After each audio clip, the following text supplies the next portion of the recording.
Hello and welcome to Daily Spark TV. Thanks so much for joining me. Today we are talking about a journey of spirit. My guest today is Calvin Cassady. And don't we all want to make sure that on this journey that we're on called life, that we live our best one possible? Well, let me tell you a little bit more about Calvin. He's an author, a tribal council member, and a retired teacher. He holds his BS in education, his MS in school administration, and his EDS in administration and curriculum development from PSU in Pittsburgh, Kansas. He is a strong supporter of environmental and ecological education.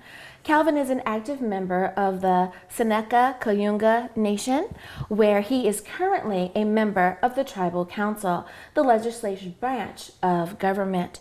He is also an author of Bridging the Gap, his first published works. Thank you so much for being on the show today. Thank you for this opportunity. Now, I want to ask you, a retired teacher, what made you decide that you wanted to be a teacher? I'm from a long line of teachers.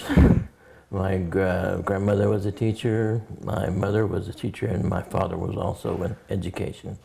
And I decided at an early age that I wanted to go into the profession. Right. And I could understand that. Now, author. Did you think that you were going to be an author as a teenager or as a young adult? Not as a teenager or a young adult, but as I've become older and relating to my experiences, there was a story that had to be told. Yeah. And politics. Did you think that you were going to be involved in government? That's probably something that I looked forward to from being a teenager. But in the world of politics, it seems like you never, you can aspire at any age, but you never really reach that until you're more mature and have more wisdom. Of course. And isn't it interesting how that works, that you really do have to almost have that life experience to be able to give true and wise counsel when it comes to things that affect our lives and our communities? Well, that's so true. I went to a meeting early on into my bid on the council, and they were almost demanding that we have young people step in, and one of the old guys goes, "Well, yeah, but you got to be 60 before you can get elected." Yeah, so a young guy might be, 40? That's true. By those means. But it is important that we do bring our youth at various ages of being a youth into the things that we do, and we do need to expose them to the things that make our world work. So I think that is definitely good advice for someone who's thinking about going into government. Now, we're talking about a journey of spirit, this wonderful life that we are called to live from beginning to end. One thing that I have found is that people either believe that there is divine intervention along the way that keeps us, on solid ground, or might even give us a gentle push from time to time. Then there's the other train of thought that our lives are full of simply happenstances, that it's just whatever happens, wake up and just respond that day. Where do you think that you are as far as how do you believe that we function in our day-to-day lives? I believe in the divine intervention, the divine plan, but I didn't always feel that way. It takes years to recognize that. The sooner you do, I think the more enjoyment you'll get out of life. But I believe that we're led, and it's our job to figure that out and to our benefit to follow that plan. Now, for someone who says, I believe that God is involved in our day-to-day as well, I just need to figure out, how is he talking to me? How is he giving me my promptings? Because I may pray, or I think that I'm living a good life, but sometimes I don't feel that I'm picking up on the signals. How can we become more aware of when God is trying to signal us or move us or simply speak to us? Well, you have to remember that God's speaking to us, but we're also being pulled by the devil in certain cases, and you have to. That's the tough part. Sometimes you may think you're doing the right thing because it's easy or because it's popular or you're just more comfortable.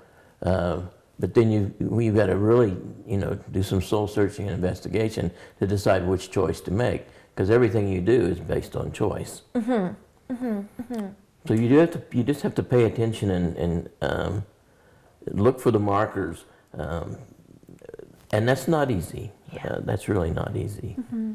Do you think that our teenagers and young adults have a harder go at it in recognizing the markers and recognizing the things that God has placed before them? I truly do, and I think it's the society we live in. We don't see the role models that we used to see, and I felt like God gave me the talent and the ability to be a messenger, and I think there needs to be a lot more messengers. For someone who says, you know what, I want to be that person. I want to step into that role, and I think that I want to guide our youth and help them along this path. Is there any particular thing that you think that person needs to do to get started, or should they just get started? Well, when you live a Christian life, getting started comes in stages, unless there's some big event that occurs in your life. I worked with kids after my big event, and it was easy for me to relate to them, and kids are so much more moldable than adults. My favorite age group to work in Christian education was middle school through high school, because they're having their lives challenged every day, and they really are looking for some way to help make decisions. Right. So I want to be there for them. And isn't that so important? Sometimes we just need to be there for the people who need us to be there. That's Well, right. it's time for us to go to break. We'll be back right after this.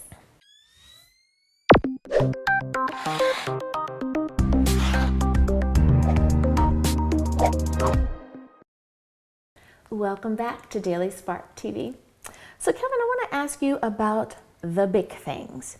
Do you think that big things need to happen sometimes to shake someone up in their life, to get them to understand about what's really going on in the world? Yes and no.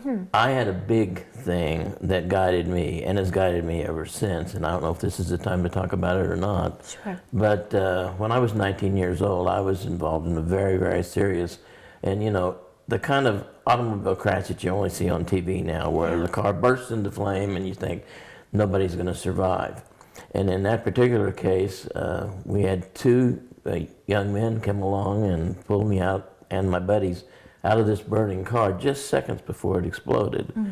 And I call those my guardian angels, because I don't know who they are, and there's really no way to track them down. I've tried for 40 years. Yeah. But as a result of that accident, and some people say, well, you shouldn't have survived it. And in some cases, I didn't survive it, because I had a huge head laceration, and it I lost lots and lots and lots of blood.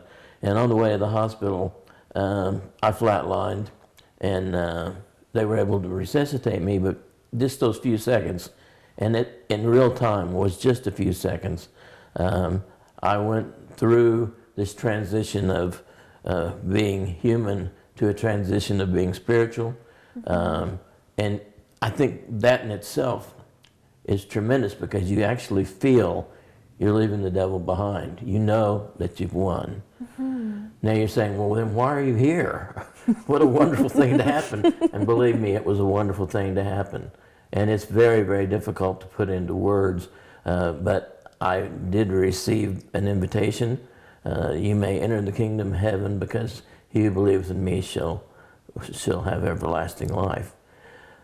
But it was such a remarkable thing that I was so young, and it just seemed like there was so much more I could do. It wasn't so much that I was afraid or feared for the loved ones I was leaving behind, because I came from a fairly strong Christian family.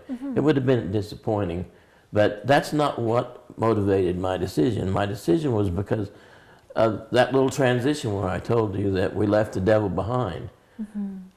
That's another thing that, people are always, they always want to know what's on the other side, but they never want to see what's on the other side. And the devil is just about as interesting to talk about, but that's why I wanted to come back, because that's what people needed to know about. They needed to know that life's a constant battle. And I don't know, there's all kinds of talk about who's the best dealer, but I may be the best dealer, because when I came back, my life was completely changed. And I went right into teaching. My audience became young people, and the rest is history. But that was a big deal, and that did change my life forever. But it also has changed other people's lives forever, because I will work with them to help them develop a belief system, and they too can live a good life. Do you think that people are uncomfortable talking about the spiritual things that happen to them? I think they are in the beginning, but I thought about this a long time, and I think really the uncomfortableness is not so much of what they might say, but what the person receiving the conversation may be thinking, because spiritual things are very special to us, but we're not sure how they're going to be received, and I think that may have something to do with whether we're fearful to talk about it or not. I will be honest, with the big event that I just mentioned, the only person that I talked too much about it with was my mother for a long time. Yeah. Because mothers are going to listen to whatever you tell you. They're going to believe you, and they're going to support you. But she talked to my dad, and I found out in his darkest moments that he had listened, and even through that conversation was a better man. So, wow. Yeah, big events can help, but big events can also set the stage for some smaller events that can change lives just as well as the big one. Absolutely, and that your big event was a small event in that moment, That's but right. ended up being a very large event for him in the end. How awesome is our God? I think that is Absolutely. just amazing. That simple sentence is a testimony in itself. I love that. Now, when we talk about the things that happen and how we understand who we are in our faith, depending on where you live in the world, you have a certain understanding of what it means to be a person from the north, the south, the east, the west, America, Europe, whatever it is. Do you think that in our identity as far as our ethnicity goes, do you think that that has an effect on how we understand who we are as believers? I think it has some effect. And now, 25, 40 years ago, we were worried about whether we were from the north, the south, the east, the west, or whatever. And now our lives are challenged even more because we have all the different the conflicts going on in the world. And, do we like them because they're our enemy, or do we like them because they believe like we do, or all these other different kind of things. Right. But the church that I currently go to, we have a forum once a month with all of the members of the world religions that live in our community, and to just discuss how we're alike, how we're different. And those of you that are going into it with the idea of Christianity are going to see how we're alike. Yeah. And to me, that's always been the issue in that regard.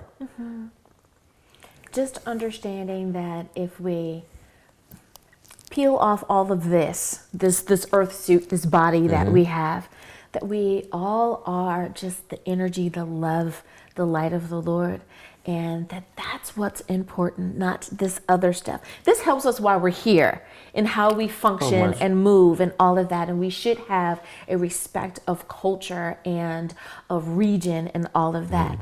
But deep down inside, we are all just the created of a great creator. Absolutely. And that's what should bind us together. Absolutely. I love that. I love that. Now, you have, again, experienced a real life-changing event that has rippled out to other people. Be it that it happened to you so many years ago, do you find that as you have aged, that you have become wiser in your understanding of what transpired that day? Oh, absolutely. Every day, there's a new opportunity, a new thing that you can reference back to that, a new channel you can explore with. You meet a new person who has a different set of needs. You meet a new culture, as whenever I'm now serving the native tribe. Isn't it just amazing how if we keep our eyes open, we are able to see all that is before us and how we can work and be used by the Lord? That's I love it. very true. I love it. Well, it's time for us to go to break, but don't worry, we'll come back and finish this great conversation.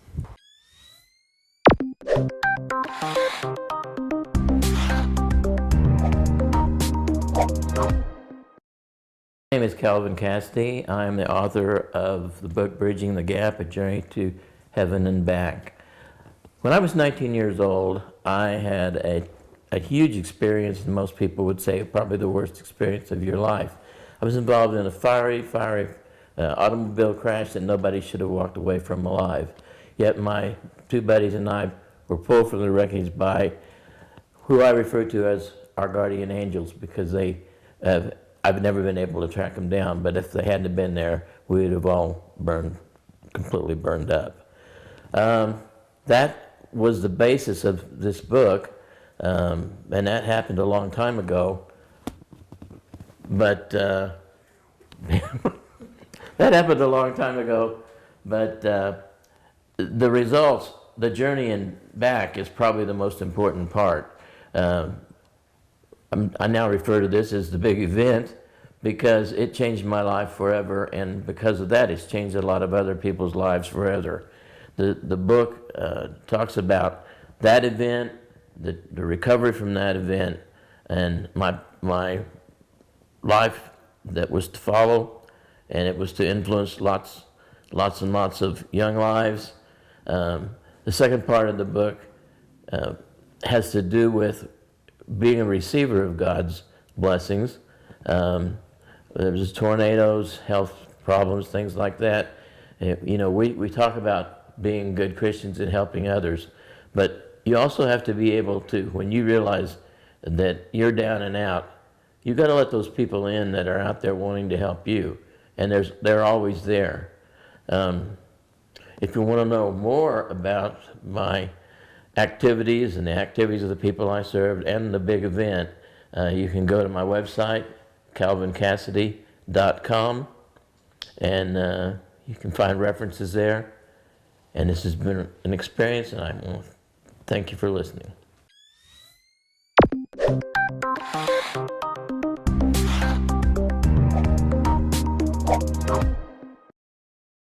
And we are back. Thank you for joining me for Daily Spark TV. Calvin, you have experienced this miracle, if you will, of having survived such an accident. My question for you is that so many times people are waiting for a life-changing event to happen in order to get to where they need to go. How should we look at these life-changing events? But flip side of the coin, should it really take us a life-changing event to get to where God wants us to be? No, it really shouldn't take a life-changing event. I think people look for excuses, for lack of a better word, to change their life. They may be granted a life-changing experience, but I think, it depends. If you live in a community of faith, people are going to recognize that, and they're going to be there to kind of help you along. When we have trauma in our lives, people recognize that.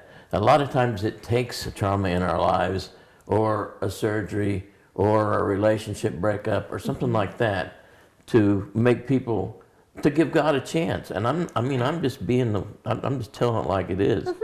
And they'll tell you, you know, I'm going to pray, and then when things come out right, don't let them forget it. I mean, you know, because if you don't let them, unless you keep reminding them, they will forget it, unless they've truly significantly had that transition. And but you know, nobody appreciates their conversion more than you do if you're their mentor, if you're their messenger. And so it's, you know, it's up to us to nurture those situations. If they want to make a surgery a second experience, they're not sure what's going to happen. They're confused. They are, you know, they're scared. And sometimes that's when people turn to God. And when that works its way through, work with them, you know, nurture them, help them along. No, it's so interesting, and I hear you say that. And as a cancer survivor, I know that within, I will say, the cancer community, one of the things that they mention to you when you're going along with your therapies is that when you're all done, you get a second birthday. You get another opportunity to celebrate this second chance, or for some people, even a third chance if it was reoccurring. But you're still here. What are you going to do with the opportunity that you have been given? And when that's shared with you, I think it really does help you understand that, hey, when I wake up from this surgery, I do have another chance, or I'm pulled out, or I'm saved, however it is. I do have another chance, and look at what God can do in our lives. What a wonderful reminder. I'm a cancer survivor too, since we first started our journey together. Congratulations, yes. And you know, that's another point. People look at me and they say, well, you've achieved the ultimate. So why do bad things happen to you? That's a good question. That's a very good question. But you know, I had the bout with cancer last year. Just a few months ago, I had a total shoulder replacement. And you know, I wasn't the least bit nervous. A little bit scared, but I knew that God had my back. And I really, you know, the outcome was in His hands. And whatever that outcome was the best it could be. And I try to make my family feel that way, but you know, when it's daddy and husband, they're still a little shaky. Now, down that same line, do you think that we take our initial feeling of appreciation for having survived? Do you think that we start to lose that sense of appreciation and it becomes mundane almost? So what? I'm alive today. I'm on autopilot. Go to work, come home, go to sleep, go to work, come home, and we get back on the rat wheel. I think there's that danger, but that's where the community of Christ that you choose to hang out with, that's when they come in handy. And you're going to have ups and downs, and you know, so you survived the first time. There's another time, just like what happened to me. And as long as your community holds you together, you're not going to lose that appreciation. But we live in a different world now than when I grew up, or when I had my big thing, or whenever. And there's just so much pulling at us, trying to tear us away from making the good decisions. You know, the devil is just as close to you every single day, and he's going to make every decision for you if you'll let him. So, you know, community of Christ is going to take care of you, and they're going to keep that appreciation. They're not going to let it die out. And when you need it again, you become stronger every time. And whenever you help somebody else through that situation, you become stronger just as they become stronger. So appreciation begets appreciation. Absolutely. I love it. Well, Calvin Cassady, thank you so much for being on Daily Spark TV today. Thank you very much. And thank you for tuning in as well. I hope that I have enlightened, inspired, and empowered you. Until next time, bye-bye.